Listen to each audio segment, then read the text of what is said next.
Before I do Ramban with you, I'm just going to deal first with a primary issue. What's the matter? Ramban's? Over there. Oh, okay. So before we even look at Ramban, the Parshas told us it's primarily about getting the blessing. And one of the issues that always bothers people is Yaakov comes in disguised. Yes, right? Of course. And that's bad enough, but it looks like he's getting the bracha dressed as Esav.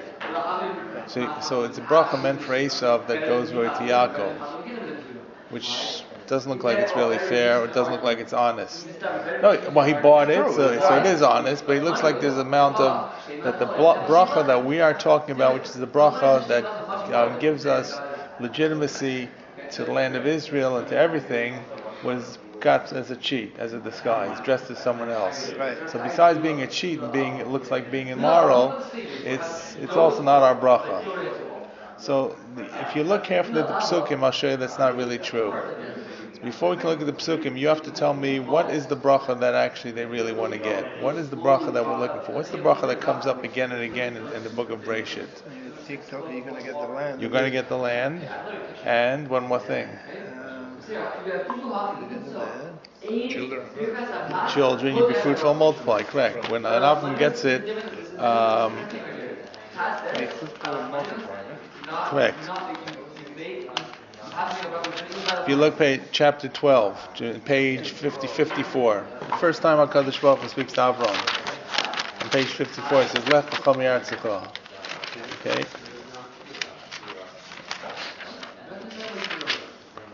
Alright. So, what's the bracha? You're going to the land of Shareka. I'm going to give you this land, and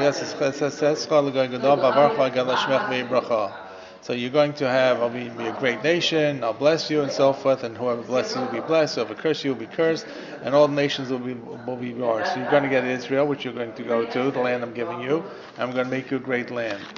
Okay, and then look ahead in page 60, same where after Lot separates, so there's only Avram, so now HaKadosh Baruch Hu formulates the bracha directly only for Avram, the end of this chapter. It says, verses 15, 16, 17, 18, right, for God says first, look around, all the land that you see, that's verse 15. Verse 16, so first of all, land, and you will have many, many descendants. Okay, that comes up there. Where are they? Where? Where are all these descendants? They will. Well, that's correct. But that's a question when the descendants will actually come and take place. But that's what it will be. Okay. Okay. All right. 1 second. That is the bracha that's given to Abraham. And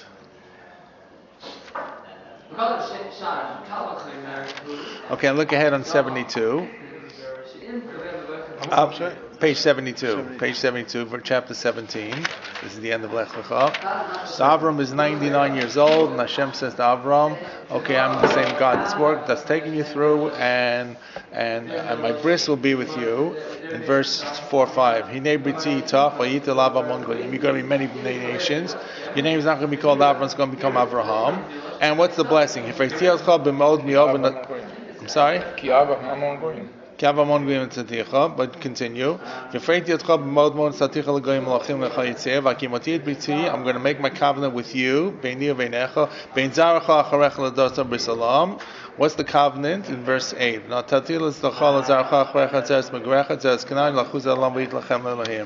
So once again, you're going to have descendants. I'm going to make my covenant with your descendants. And what will be the covenant? You get the land of Israel. Okay?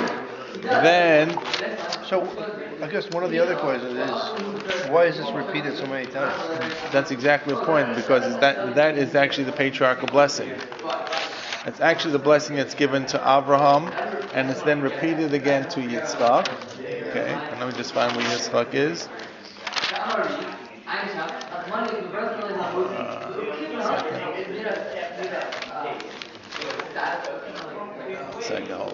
So then in reality, the promise to Abraham never was fulfilled. Not yet. Not yet. Correct.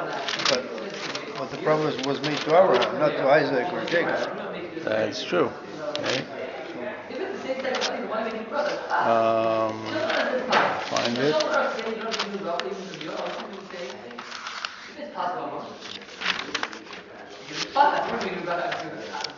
Hello. Hey, how are you? Good. Just thought I'd come and study with you for a moment. Name, sir? Danny Fleischman. A pleasure. Have a seat. Good. Hey, good, Danny. Okay. Hey, good. Okay. You came to the right place, I tell you.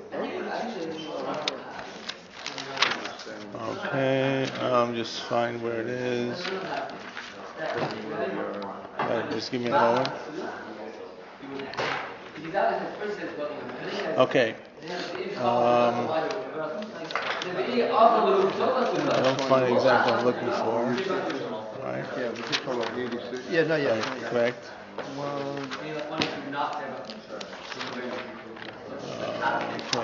Talking about the blessings. So this is the bracha that's repeated again in today's parsha. Yeah. Right.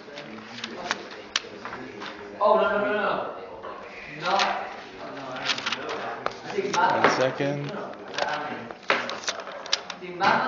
Okay. Yeah. Okay. Go to this week's parsha, chapter 26. Here it is, in verse 3, 4, and 5. This is page 128. Okay. There's a famine, and God appears to Yitzchak and says, "Don't go to Egypt." And God says in verse 3, 26:3, "Gur bar tzot b'yem chavarcha." Stay in this land. Why you stay in this land? Ki l'chol azarcha tenet kol artzot el. To you and your descendants, you will get all these lands, Israel. Will carry out the oath I made to Abraham. What is the oath? That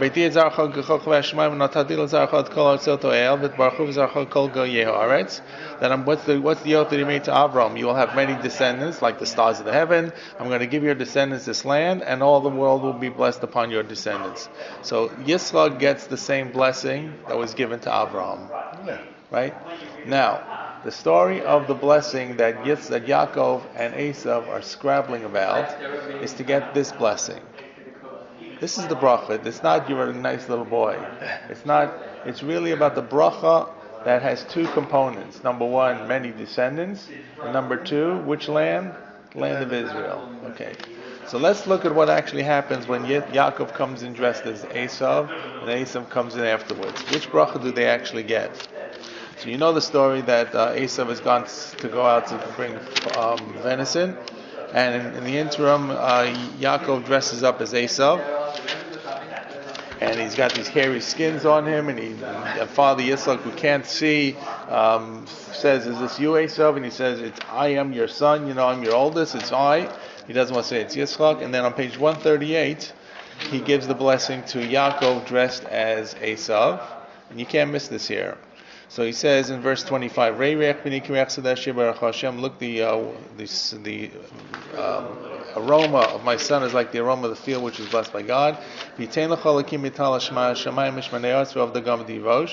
is going to give you the dew of the heaven, the fat of the earth, a lot of dagan b'tirosh, wine and oil. Nations will worship you. You'll be stronger over your brother. The bnei mecha will bow down to you. Those who curse you, we curse, and those who bless you, we bless. Is that the blessing that Yitzchak got? Is that the blessing that Abraham got? No. It's a blessing of riches. It's a blessing of riches. But here's what's missing: two basic components. What are the two components of the bracha that was given to Abraham that's repeated to Yitzchak? It's going to be repeated to Yaakov. It's going to be repeated to Moshe. It's going to be Bnei Israel in Egypt. Land and many, many descendants. Okay, that's not found. So the bracha that Yaakov gets disguised as Esav is not the patriarchal blessing. That's not the blessing that he really wants to get, believe it or not. It is a good blessing. It's a great blessing. Okay, it's a blessing of being rich. Rich is good, but it's not the patriarch. And then Esav comes in, and Esav says, "Well, what about my bracha?" And And Yaakov says, Yitzchak says, now I know why he was called Yaakov. And if you turn the page over, here's the bracha that Yitzchak gives to Esav, page 140. He says, okay, I'll give you a bracha. What's the bracha? Hengvir samtiv lach, page 140, verse 37. Page 140, next page, or 2 pages over, right? The next page. I've made him a gvir, a lord over you, and I've given him, all his brothers will be servants. And Dagan b'tirosh smachtiv, I gave him oil, and I gave him wine, and all kind of good stuff. And what am I going to give to you? So Esau says, give me a bracha. So Yaakov gives the bracha to him in verse 39-40, and it says as follows: You're going to live on the fat of the land, and the dew of the heavens from above. You live by the sword. You'll serve your brother. When you are aggrieved, you will break off, you'll cast off the yoke from your neck. That's surely not the patriarchal blessing. No, right? Sure. It's a blessing. What's in the blessing? First of all, there's servitude. But second of all, there's also, you'll have riches to the heaven. It's a mixed blessing. But a servitude is a blessing? It's a mixed blessing. There's good news and bad news. So that surely is not the patriarchal blessing.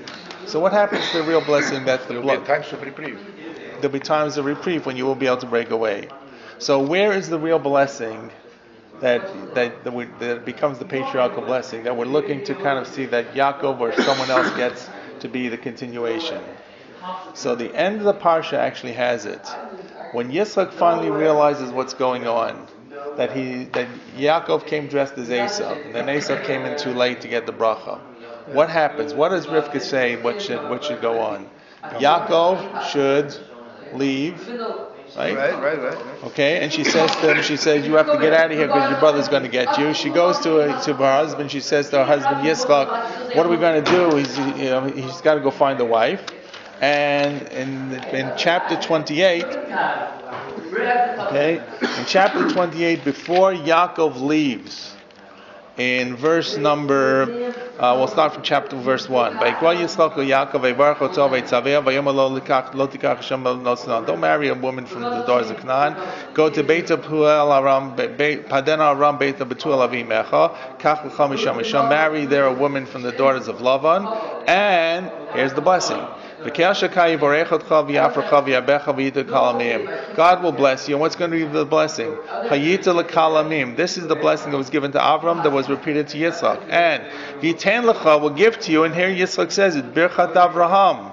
You will get the bracha of Avraham, which is l'chol azarcha itach, to you and your descendants. L'shtachat eretz megorecha, shenatan elokim lavam, that you will inherit this land, and that will be given to you and your descendants, and you'll have descendants that will inherit the land. This is actually the patriarchal blessing. Who's giving it? Yitzchak to whom? To Jacob, dressed as Jacob. Dressed as Jacob. It's not a fake out here. He knows who he's giving the bracha to. So why the previous chapter? So Why all the drama, the theatrics? Because that's why Yitzchak doesn't give the real bracha. He holds back the real bracha. He says to each of them, you'll have some riches, something good, something be heaven, from the heaven, the dew. But it's not the patriarchal blessing. The patriarchal blessing is not about only riches. It's about having descendants. Yeah. It's about inheriting the land. It's not only about riches. Yeah, riches is a very pale shadow of a blessing. But still, why? I mean, if I were a cow skin over my arm, you'd be able to tell that I was, Joe Blow instead of Avraham Ben Zaken. Yes. From his voice, he doesn't know from his voice. He says. Does that feel like real hair to you? Well, it did, because he was blind. Right, that's blind. But all I'm trying to say is, when we try to analyze how is it that we have a claim on getting the patriarchal blessing, it's not the blessing that Jacob came disguised as Esau, it's the blessing that Jacob got as Jacob. Yeah. And in fact, in next week's parsha, just to skip ahead to the beginning of Vayetze, Yaakov runs away, he leaves Beersheba, he goes to Haran. As he's leaving Haran, he has the dream of the angels going up and down. And what happens to him? God appears to him. What does God appear to him in page 144? Just turn the page over. because this was actually the culmination of the story. God appears to him at the top of the ladder, and he says, Ani Hashem, I'm the Lord your God, Elokei Avraham Avichem Elokei Yitzchak, I'm the God of Avraham and Yitzchak, your father Abraham, your grandfather Abraham, and your father Yitzchak. The land that you're sleeping on before you leave Israel, you're still in Israel, is the land that I will give to you and your descendants. And your descendants will be as great as the dust of the earth. Okay, and everybody will be blessed upon you and your descendants. And I'm going to watch over you and look after you and so forth and so on. But the bracha that God gives to Yaakov at this point is an affirmation of the bracha of the patriarchs that the patriarchs got. Right. So Avram got the bracha, Yitzchak got the bracha, Yitzchak gave the bracha to Yaakov, and now the Almighty gives the bracha to Yaakov directly. What verse is that? What verse is that? 145. What 145? Yeah. The new. Next week's chapter, next week's reading. But I'm saying that when he runs away and God appears to him at the top of the ladder, the bracha that God gives to Jacob as Jacob, not Jacob disguised, not Jacob as a fake out, but Jacob is the actual patriarchal blessing. So for all that it looks like, people think that Jacob faked out and got the real bracha. The fake out didn't give him the real bracha.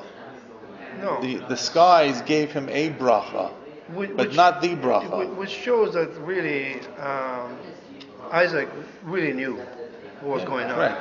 That's right. He must have known. Otherwise, why would he give him a fake? Right. A fake.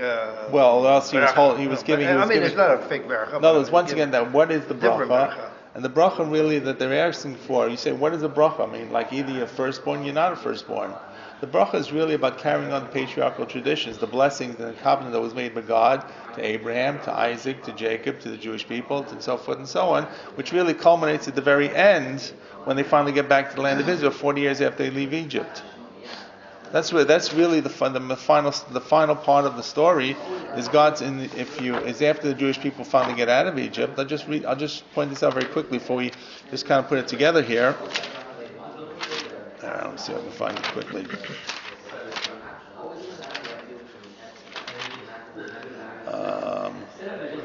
Like a Shakespearean play. No, what Yaakov told was the firstborn. Right. This is once again the very end of the Torah. This is the last 10 psukim of the Torah, right before Moses dies. So God takes him up to Har Nevo and says, "Look at the land." And Vayom Hashem Elav, and God says to him, "Zot haaretz, this is the land.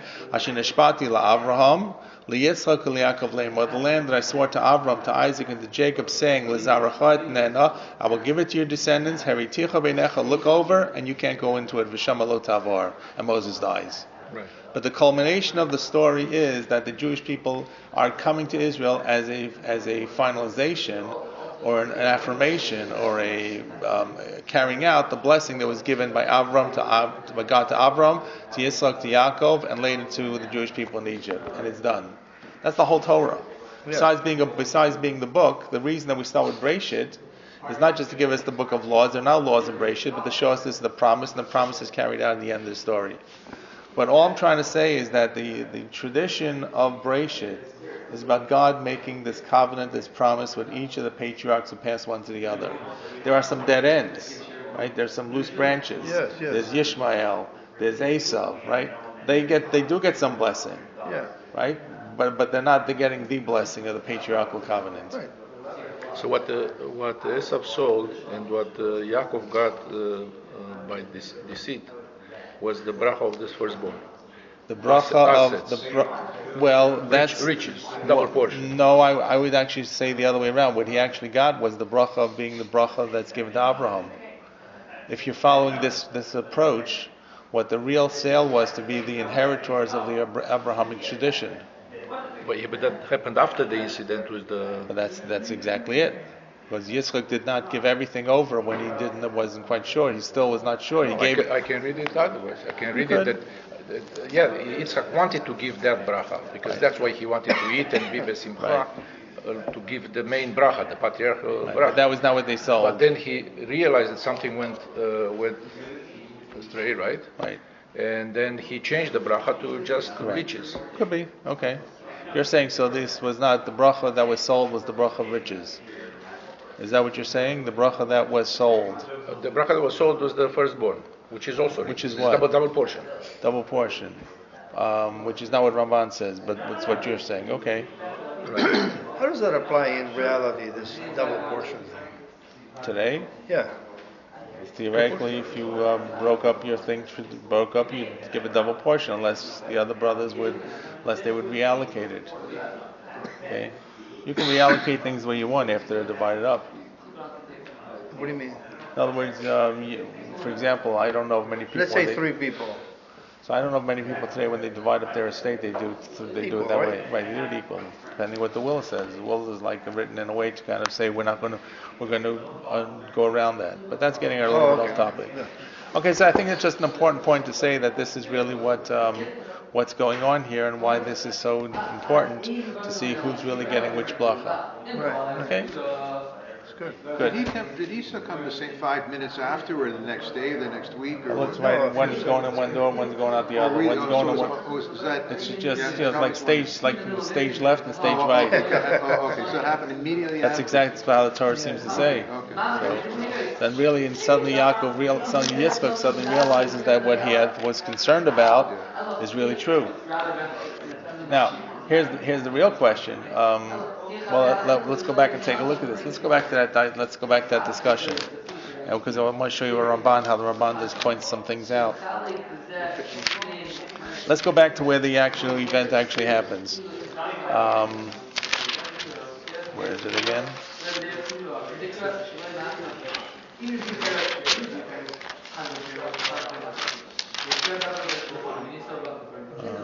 Okay. So Isaac can't see, and Rivka, and he says in page 134, okay, beginning of chapter 27, Yitzchak is old, he can't see, and he calls Esav his son, and he says to him, my son, he says, Hineni, here I am. He says, go out there, and I don't know I'm going to die, and catch me some venison, bring me a catch, which I think we talked about the other day was the way they would do it to get a bracha. Make me some food, some delicacies, and I will bless you before I pass away. And Rivka over here is what's going on. Okay, basic question: why does Rivka not tell Yitzchak what's going on? Why does she not tell? They don't communicate well. They don't communicate well. Okay, why does Rivka actually think that things are going wrong? Because she knows who Esav is. When Isaac calls Esav and it says, go out and get me venison, I'm going to give you a blessing. And she calls him Jacob and she says, you dress up as Esav. Why does she think it's wrong that Esav should get the blessing? She can see. She sees who he is. She can see, yeah. Okay, there's something else. And that's when, before she conceives them, right, she gets while she conceives them, she has the two of them in her womb. And right, if you go back to the beginning of Parsha, page 124, the prophecy says what? Shnei goyim b'vitnech. There are 2 nations in your womb. Shnei lomim yiraki pareidu lom alom yamatz. One will pass to the other. V'rav yavot tzureh. The older will serve the younger. So the oracle or the prophecy that she gets at the beginning of the Parsha says the older will serve the younger, which means the younger is going to be the leader. Not the biological order, but the order of what the prophecy is. So she must know this. Does she share this with her husband? Probably not. Why not? It's a good question. Because in those days, the man was the man of the house, and if the woman knew more than, well, that's such a gender-biased answer. It puts them at the same level. Let's see. We'll come try to answer that question as we go through it. So at the beginning of the marriage, she was in a Serbian. She was afraid to say anything. Yeah. Okay, but it's actually not the beginning of the marriage. They're married for 10 years. No, so ever since, that's how the marriage started. That's how it continued. Okay. It actually doesn't say okay. She was? Well, she was being used. Much younger. She was much younger. Yeah. She fell off the camel. Yitzchak is 40 years old when he marries Rivka. The twins are born when he's 60.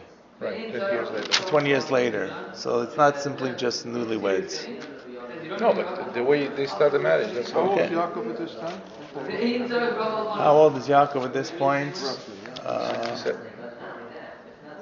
When? At which point? At the point of the bracha. Before. Oh, it's before he's going to Haran. He's youngish fellow. He's a youngish fellow, not that We don't young. need, okay, Right. still. Okay, not that youngish. 67, I think. Maybe, yeah. Oh, Okay. 60s already. Yeah, he's 60s already.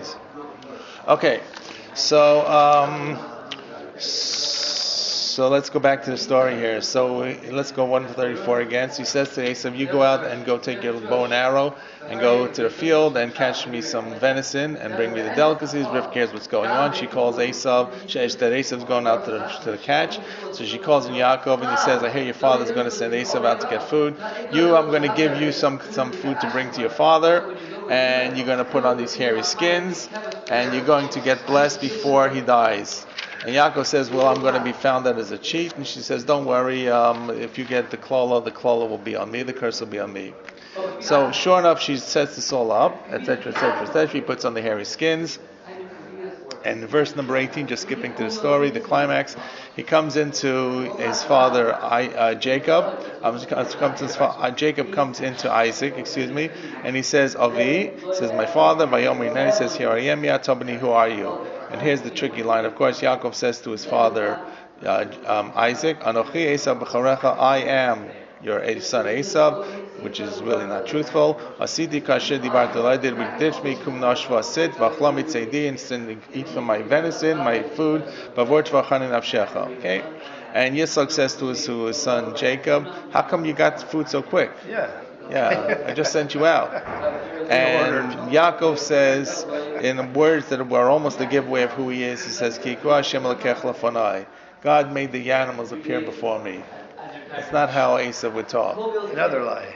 Right. Well, it's not just another lie, but it's actually it's a giveaway of who he is. And Yitzchak smells something's not kosher, and he says, let me smell you and let me touch you. Are you really? And he comes close and he touches him, and he says, and Isaac says, Kol Kol Yaakov Yadayim Yisrael, the voice of Jacob, because he's speaking, he's evoking God, he's referring to the Almighty, the hands in the hands of Esav, and he didn't really recognize him. What he did, he wasn't quite sure. And he says again, are you Hataz Ebni Esav, are you my son Esav? And then Yaakov says one word, I am. Doesn't want to say I'm Esav again because that's really a lie. He says, Ani, I am. I am. Right, I am what I am. Maybe that's what, yeah, exactly. Maybe that's like Hashem's, I am. So he gives the blessing, he gives the blessing which we went through before. He eats from the food, and he says, come close, and he smells the field, and then he gives the bracha, mital shmaim, mishmanei arts, and so forth. And then no sooner does that finish taking place, then Yaakov goes out, and Esav comes in, and he's also got his food. Esav achiv ma mitzedo from his hunt, and he also prepared this good food. This is in verse 31, 32, and he says to his father, Yakum aviv yochal mitzei bani, beno bavor tvachan avshecha, eat from the food before you bless me. And Yitzchak says, who are you? And he says, who am I? I'm your son Esav, your bechor Esav. And Yitzchak gets very concerned. And this is the key verse in verse 33. Yitzchak has a tremendous trembling and fear. He says, who's the person who came before you came, and I ate from his food and I blessed him? Then he also says, Gam Baruch Yeh, he's also blessed. Why if he suddenly realized things didn't go the way they should be, why does he bless the first person? If you're trembling and you think you messed up, why would you say I did okay? He realizes it's Yad Hashem. So he realizes Yad Hashem. He realizes, first of all, he realizes that if this is the way it was, someone set things up, the Almighty set it up. And second of all, as the Ramban will say, the Ramban says that actually the blessing is not so easy to give a blessing. This is invoking some kind of Ruach HaKodesh. It's not a blessing that you and I would make up. They call you for an invocation, some kind of meal. You get up and say, may God bless us and we all have good food and all that. This was somehow through the through Ruach HaKodesh and divine inspiration. If he got the divine inspiration and gave the bracha came out smoothly, then he knew this was a sign it was meant to be. So who is it that got the blessing that I blessed? It couldn't have been a stranger. It couldn't have been someone who didn't deserve it. It couldn't have been the wrong choice. He also should be blessed. That's how the Ramban sees that what's going on here at this point. Does this make sense a little bit? So in other words, what I've said really so far is first of all, the blessing that's really being dealt with at this point is not the patriarchal blessing. Second of all, even the blessing itself, Isaac realized there's some things at play that should be is not the way it's supposed to be, and what he did is actually the really correct thing, even though it looked like it was not the correct thing. Okay? Right. Okay, let's take a look at let's take a look at Ramban. Okay. Why does it say Gam Baruch here? Why doesn't it say Baruch here? I think it means not only did I mess up, not only who is the person who it is, but whoever it is, he also should be blessed. You want a blessing now, sir. You want a blessing, Mr. Esav. The blessing I gave before, that also should work. Oh, but he doesn't have another blessing for Esau. True. So to start with blessing, Esau is not getting another blessing, so then there is no point. Well, there is no meaning to the also. Also that blessing, maybe also that blessing and not just the patriarchal blessing, which I haven't given yet. Maybe it refers to that. I think Gam Baruch here means even though I looked at it this way, he should still be blessing. It's going to be good. You shouldn't say that that the blessing that he received was fake completely and is not really valid. Even maybe Gam here means still instead of also. Yeah. Okay. Did we ever talk about the parenthood of Abraham and Sarah? How they brought up their children. I mean, it seems like, because it says Abraham loved Esau and Sarah loved Isaac, right? Yeah. So how, is that I prefer my daughter over my son? So I guess this is a dichotomy of a question: which is a better type of member of the Jewish faith community? The person who sits in the yeshiva all day and sits and studies, or the person who is a successful businessman who may help support the community and may help support a lot of institutions? Which one would you choose? One? The second one. Right, the second one who's got the business savviness, who's got the business, who's got the street smarts. Right. Also, Esav has. And he's also studying and but bringing up a family. Esav has the street smarts. Okay. And that's what Abraham liked. He liked the street Esav smarts. had the street smarts, and therefore he was actually, had he only lived a life of goodness and righteousness, he had all the characteristics to be a successful person. Whereas Yaakov is a person that you get the feeling is laid back, is a nebuchal. Right? So really, it's not as bad a choice as you think it is.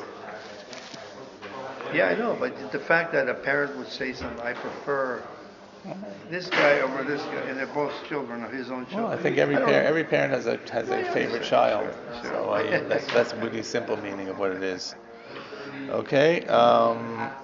But no, because I'm bringing it back to the way he was treated by his mother. His own mother said, "Let's trick him.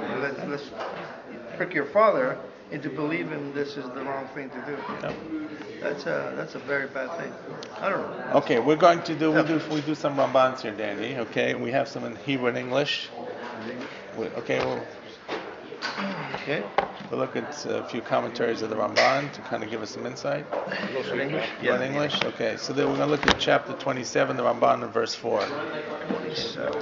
27, verse 4. Yeah, there's coffee, there's sugar, there's sweetener, there's milk, and the one that's covered. You're also a member of the Shir Shemayim community. Good. Pleasure. Well, there you go. So one second. So what am I looking for? 27:4. Pasuk Chavzah, Perek Chavzayin, Pasuk Daled, and 316. 316 yours, and yours is going to be. You'll find it. Okay.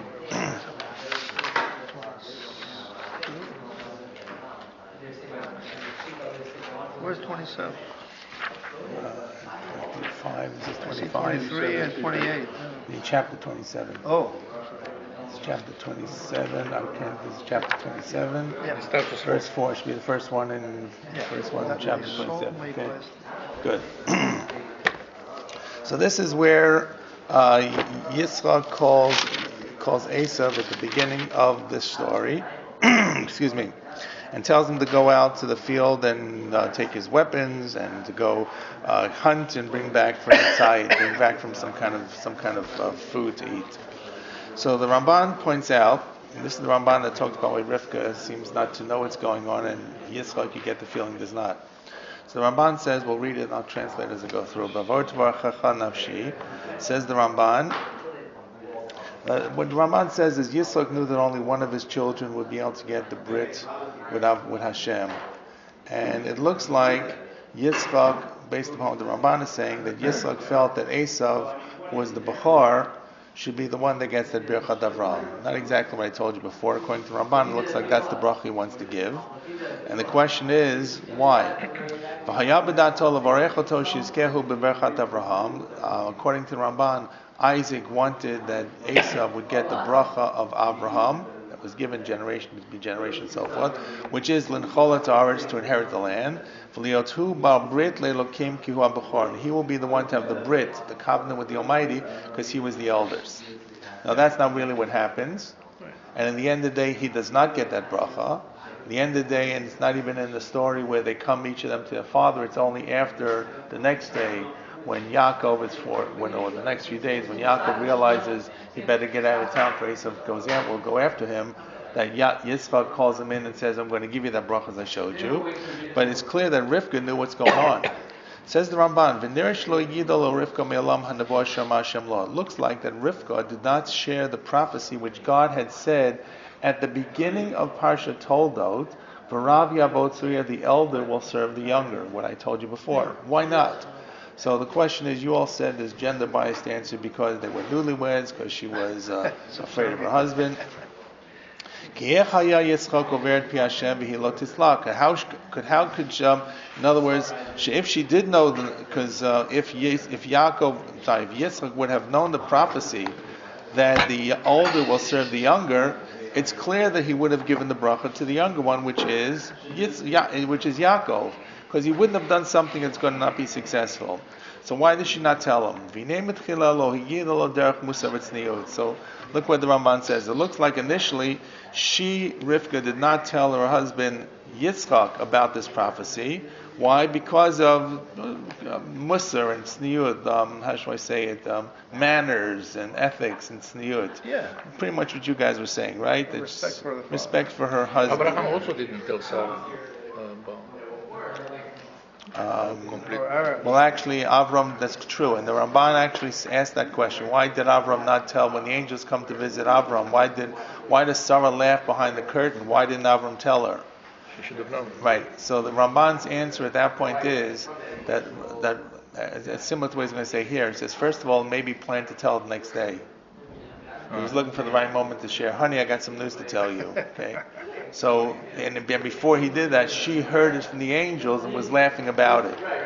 So he was preempted. Second of all, the Ramban says that Avram felt that if she was a prophet and his wife was a prophetess, if she were to know about it, God would have revealed it to her too. The fact that he got the news, it was not his responsibility to reveal it to her. God was going to tell her directly. Maybe that day, or maybe the next day. So the same thing. So why does Rivka not tell her husband? 27:4. This is right at the beginning of chapter Chav Zayin. You got it. Okay. So first of all, it's derech tznius and musar. Kivatel chadoshet Hashem, because when it's not just the fact that she was afraid of her husband. Ramban says more. When she went to ask the question, halcha below b'li reshut Yitzchak, she went on her own without asking Yitzchak to find out what's going on. She's got all these terrible pains. What's going on here? Fighting back and forth. So she goes to ask these Shem Eva, the oracle. Or the other reason may be, or perhaps she thought, I'm not going to tell Yitzchak when she came back with the news, I shouldn't have to tell Yitzchak that I'm going to have twins and the older one is going to serve the younger one. He's a Navi. He's in communication with God. God will probably tell him, or God should tell him more than I received the news directly from this oracle. Okay, sorry, can I just the twins are fighting inside. Yes. She goes to Shem, yes. or the house. Correct. Whatever. Why didn't she go to her husband? He's a prophet. He obviously didn't know. But she assumed if she got this prophecy, then he would get the prophecy too. Or else, if she felt if she got the prophecy and he did not, maybe that was meant to be that way. Yeah, but you know how we say we have to get our own get yourself a rabbi or well, she felt that he should get the rabbi. If she went to go, in other words, it looks like she goes Vatelach L'Dosh Hashem. She goes to find out, so she goes on her own. Yeah. Now that she found out, she's afraid to tell her husband what she found out because the Ramban conjectures she didn't ask him to go find out. Right. So she keeps it a secret. So now she keeps it a secret, and now, as it comes to fruition, where the actual time for giving this bracha is imminent, is about to happen, and now she doesn't want to say to him years later, Kachu gadli meit Hashem terem le'yiti. I don't want to not to tell him what she heard years ago before they were born, because Ki Amar, she said, B'avato to lo yivarech Yaakov v'yanecha kol b'Yisrael. Because she saw that Yitzchak loved Esav, so she says he's not going to for sure bless Yaakov, and it's better to let Hashem let this thing work out. So let me leave everything b'dei Shemayim. And she knew, and she also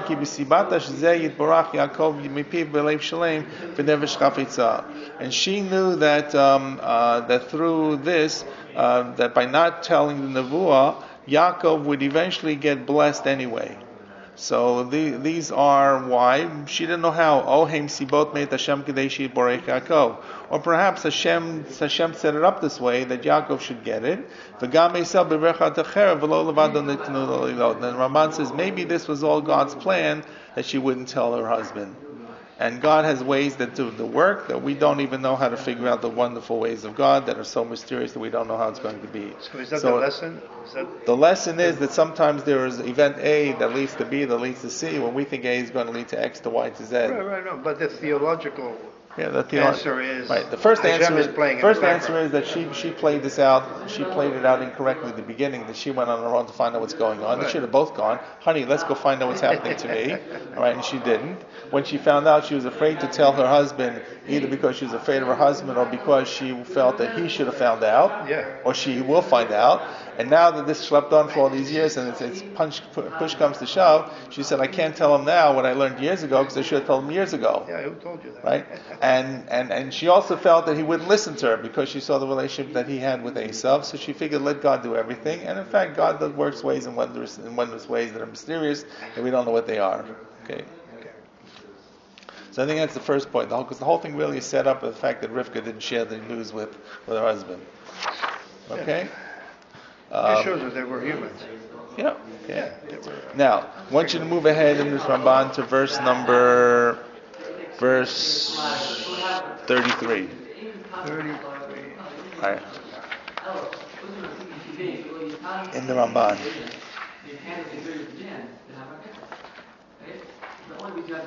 Okay. So we had this unusual situation, you know the story, that Yaakov comes in with the bracha dressed as Esav. He gets this bracha, V'yiten l'kim v'tal shemayim.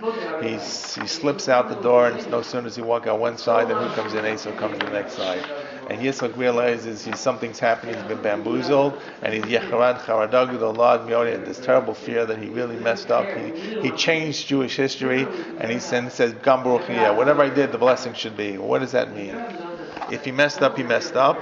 Why would he want to support what he did? Do you have a page number? What's the page in English, Danny? 2733. 343. 343. You have no 343? Sure you do. Okay, 344. Got to be a page for 344, page before. Okay. So the Ramban is going on the comment, B'terem Tavav Arvacheu Gam Baruch Yeh. Okay? Okay? So says the Ramban, Ein derech hachared chareda gedola ad miod b'tzoeg. It's not the way of a person who has this terrible trembling and fear and cries out, what did I do? I really messed up. And he says, he's paraphrasing what Yitzchak says when he finds out that it was not Esav. Mi who's asher remaining levarechoto. Who is it that tricked me that I should bless him? So it's not common, it's not normal that that person would say that, and he would finish Yashlim Tzakol Omar Miyad, and he would finish off his sentence by saying Gam Baruch Yeh. He should also be blessed. If you got tricked, you got faked out, you want to say, probably nasty things. To either take it back or say terrible things. How could that person do so like that? Aval hayara uishi kalehu. He would rather say that he should be cursed. That's the first question. Second question. V'yod ki yayisav tzoek alav lemor v'lama tvaracheni atavi. And Esav is crying out and says, why can you not bless me now? And now that he's going to get blessed now, why did Esav actually believe, or why did he believe that this was Esav the right thing to do, to bless Esav now? Either he was right or he was wrong, or what's going on here? So the Ramban says, here's what I think the pshat is. When Yitzchak says, who is it that came, who Lashon Hovei, speaking in the present. And what's Yitzchak saying? He's saying as follows: Mi eifo hu atzad tzad asher yochol ramotoni shavarchehu. Who is the person who went to capture food, who was able to trick me that I should bless him? Okay, in other words, not only did he trick me, but he tricked me that the blessing actually stuck. That he was able to trick me that I still got the Ruach HaKodesh and give a blessing, and the blessing was valid. V'gam shia baruch al kol panim, and even so he'll still be blessed. In other words, who is it that I could have made a mistake in giving a bracha to, but the bracha still is going to go? Why? Because he knew ki yadati kebaruchu. Because I understand right away if I gave the blessing, that he will be blessed. I did a baruch HaKodesh. Otamo gam baruch yel korchi, or else it means a little bit, perhaps another choice is even against my will he got the blessing. Shiev shali lavi bracha mimenu, I can't take the bracha away from him. Kimiyashi berachoto yodah shebracha kodesh shechala berchato olav. He understood that once he gave the bracha actually took place. Now, who is it who came and dressed as someone else?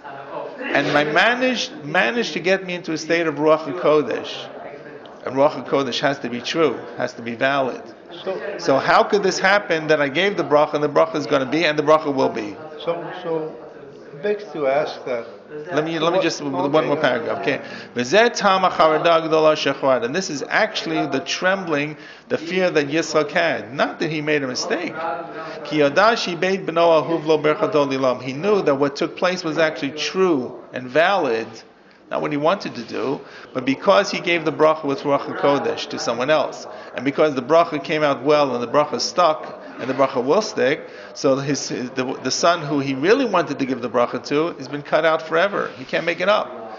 V'zeh tam, and that's why he says, your brother came with deceit.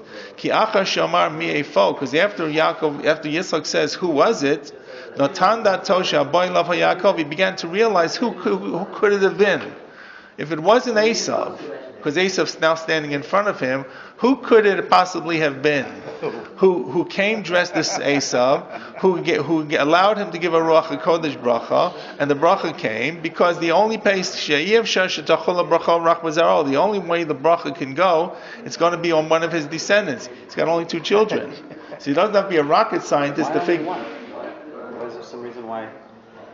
Could If you would have had Ruach HaKodesh again, could you have blessed Esav, or is there such idea that there can only be one? Well, so the way the Ramban is saying is not exactly as I said before. That it looks like he's trying to give the bracha of Avraham, and there's only one person can get the Avram to Yitzchak to Yaakov and so forth at this point. So it's got to go to one person.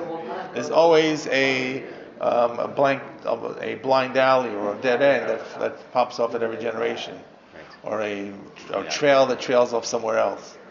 Okay, so that's why. But basically, what he's saying is, it looks like he actually realized at that point that the bracha was a good bracha, and that's why he can't take it back. Not because suddenly he says, well, why not give him the bracha? Yes. Okay, so I have to ask, if the things turned out the way they did because it was all meant to be that way, then why is a bracha needed in the first place? So that's why that's why I gave you the interpretation when we walked in before, to say the bracha is really an affirmation of the covenant between God to the Jewish people, or the ancestors. God already made that affirmation. He made that affirmation. Are you going to inherit the land of Israel? But you and your descendants, but which descendants? Abraham has many descendants. He got many descendants from different wives. All right. Yitzchak has a descendant from two children from Rivka. But we see that even throughout the story, this what we call deceit, which is not, was meant for Isaac to get the. If we know, or the book knows, why do you need the blessing? Isaac was going to get it anyway. Because the whole story of Rashis is to show that the whole story of Rashis is to show that every generation God reaffirmed that promise and that covenant. And without that story, and without that affirmation, we have no claims to the land of Israel. We have no claims to be the people of the book or the people of Hashem. It's only because it comes again and again and again and again, and that lineage goes from Avram to Isaac to Jacob, Jacob to the tribes, to his sons, and the sons are the Jewish people. And that's who we come from. So it's really about this, this is what we did in the Rabbi Moshe Yeres, this Nachala, this Morashah. But part and parcel of the Morashah is the promise that's made again and again. And we know this, and do all the other nations know this? Yeah, but they have their own tradition. Of course they know it. So then They have why their own all the fighting always over the land of Israel? Well, you're in the wrong class. Yeah. You're in the wrong group. If we all know that the land of Israel belongs to Israel. Doesn't Ibrahim, he doesn't say Abraham. No, Right. There were always non-Jews living with us at Right. that time. We have lots of laws on how to live with them. He said Abraham, you mean Ibrahim. Ibrahim. Good job.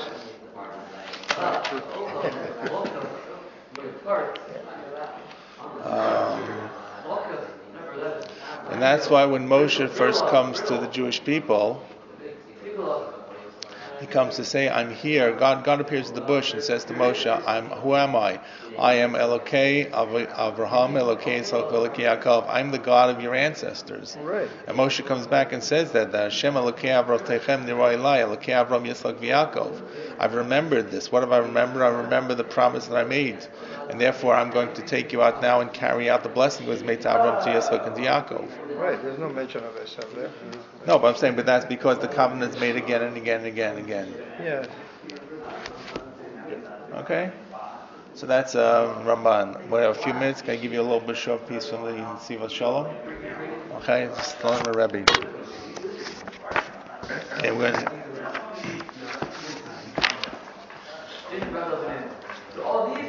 Maybe two pages. Here we go. Danny? Okay. Alright. Then give you one. Here we go. So we're just going to do a little bit of the first one that I have here. Nesivos Shalom is the Slumber Rebbe, and he gives sometimes a little bit of Hasidus and Kabbalistic interpretations with a little bit more drash and simple pshat. So here's what the Slumber Rebbe says. It's the bottom of the first page, Kuf Nandal is where it starts. Third page? The first page you have in front of you. So you all know the beginning of the story. This is about Isaac and Rebecca can't give birth or can't conceive, and they have difficulty. And finally, when she conceives these twins. So the pasuk says, let me just go back to the opening of the parsha.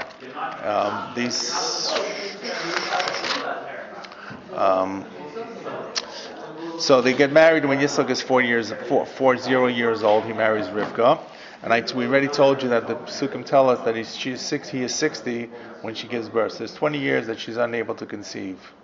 That's very unusual in the ancient world.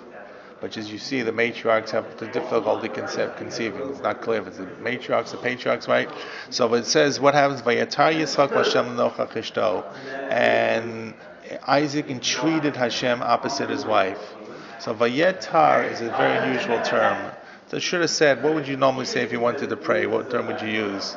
Vayitpalel, Vayikra, you call to God. Vayatar is just it's a term that does not come up that often. So, and why does it tell us Kiakarahi that she was barren? What's that? Why is that so important to us? And Rashi says the word Vayatar actually means it's a lot of tefillah, a lot of prayer that Yitzchak was required to do and Rivka was required to do together to pray that they would be able to conceive. Okay. So Slama Rebbe suggests, and it's based on certain midrashim, that Rivka's ability to conceive was more miraculous than other difficult conceptions that the Bible talks about. Who else had difficulty conceiving? We talk about Sarah, we talk about Rebecca. Who else we know in the Bible is Hannah? Rachel. They all have difficulty conceiving. But in comparison, especially to Hannah, the Ruslan Rebbe takes on Hannah here, where it does not say Vayetar, but rather she's mitpalel, that she had a womb, and just physically there was a conception difficulty, a fertilization problem. Okay, but the so to speak, quote, the hardware was there. The Slunman Rebbe is suggesting that based upon the physical body of Rebecca, she could not have conceived. There was an internal defect that just did not allow her. She was born without a uterus, let's say, okay? Can I add another one? Another woman? No, another suggestion there? Well, let me just first say this, okay? Right. And it happens today, correct. This is not unusual. But what is unusual is that she does eventually conceive. Okay, in other words, that there is some natural conception. They don't have advanced fertilization techniques back in the days of Yitzchak and Rivka. So the Slonimer Rebbe quotes a medrash that sometimes the letters flip around. So Ayin and Ched sometimes flip around. So Vayetar is sometimes read as Vayetar is like Vayachtar. And the Medrash says the same thing about the king Menashe, the wicked king Menashe who worshipped all kinds of idols, and eventually turns back to God at the end of his lifetime, and God listens to him and spares his life. So the same term is used, says the Slonimer Rebbe, about Vayetar. Vayetar. So Vayetar, the Medrash says, is like you dig. You dig, D-I-G. Okay. In other words, you're not going in the main door, but you're digging underneath the fence. There's a back door, there's a back entrance. And the theme that the Slonimer Rebbe tries to say is that even when the main entrance is closed, there's ways still to approach the Almighty.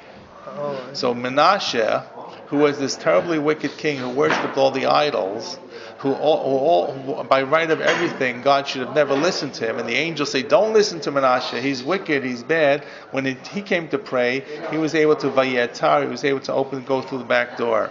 The same thing says the Slonimer Rebbe when Yitzchak and Rivka pray. They approach God in a back door, not a natural way for her to conceive, but you, God, create some miracle that there will be a conception that cannot normally take place. So we're asking you to break the rules and we'll come out through a different way, a different type of existence in order to make that conception possible. And that's really the theme of what he says. I'll just show you a couple of pieces of this. Here we go. So let's go and let's actually turn the page over to the top of the next side, Kuf Nun Hey. So, I'll second line. We know that the prayers were accepted. Vayetar is the meanings Vayachtar, which is Chatira, is to dig through, to dig underneath or dig around. As it says, Vayetar Yitzchak that Tzalet Slute V'Chatar Chatira Le'ela. This is the words of the Zohar. Yitzchak prayed a prayer, and Chatar Chatira and dug a ditch or dug a tunnel Le'ela going up to the heavens. V'Chadein Vayetar Hashem Vayetar Lo Hashem Al Tikveh Vayetar Lo El Vayechtar Lo. The same thing is when it comes to Achav. It talks to Menashe, that he was actually able to turn to Hashem as well, and he dug through Chatar Le Kuchibricha V'Kibla Le.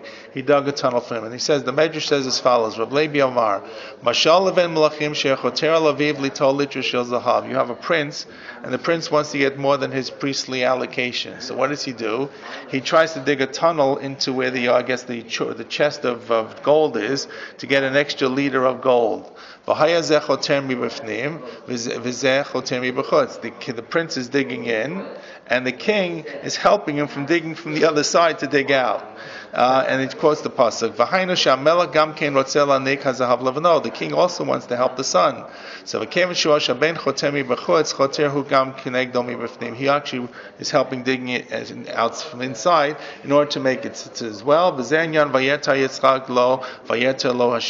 both these cases where Yitzchak is praying is out of the normal routine, because it couldn't take place, and the same way that Menashe is the same idea where it actually takes place. So somehow that we have the ability, and that's really what the key is, we have the ability to get beyond what we are and who we are, to turn to HaKadosh Baruch Hu to make that change actually take place. It's a long piece in the Nesivos Shalom, but that's really what it really means, that what we can do. We should never give up praying to Hashem. Let me see, in terms of turning to Hashem, because we can actually get Hashem to sometimes respond to us, even if we are doing things that looks like they shouldn't work. So even if you're on Rosh Hashanah, for example, God has set and sealed, right, and it's done. One should never say the deal is done, there's no sense in my praying. There's still a back door that's always open. And that's really the key to what this Nesivos Shalom really is all about. So, and he gives a couple of examples all the way through Tanakh, which seems to support this. But really, the same idea is that you have the ability to always approach HaKadosh Baruch Hu, even if it looks like it can't work. And it did work. I mean, the bottom line of the story is she does conceive. Now, it's a difficult conception. It's a difficult pregnancy, but the conception actually seems to take place. And that's, I think, what he's trying to say here. So I don't know if I may ever mentioned, I was a project manager for the Ministry of Corrections, and I used to go out to all the jails and all. Anyways, in order to avoid breakout from the jail, we had fences. So there would be a fence and another fence in a space about 10 feet in between. So if it broke it through one fence, we used to put Spikes. shields Metal. in the fence so that if you tried to dig under, you would hit this metal plate, Right. so that you couldn't go through. Right. So I'm just thinking about this. But breaking. if they dug deeper down, if they dug deeper, but then you would find that because they would have to dig really deep. right, correct, right, which is easier for them to put in than put a fence If it's in. just underneath, you just dig Right, a correct. couple feet and you're right. Correct. Hashem doesn't have those. in his Yeah, fences. no. Now, talking about the problems with the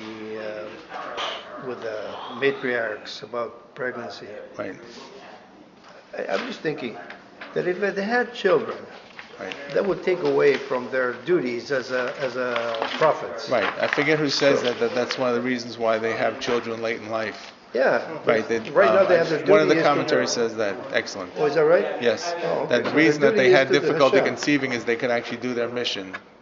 Okay. Right. And if they had many children early in life, they would have been mothers. bifurcated. Okay, we're going to take a 3-minute break. Then we'll come back and we'll do some piece of halacha from Shmi Halacha. Thank you. Okay.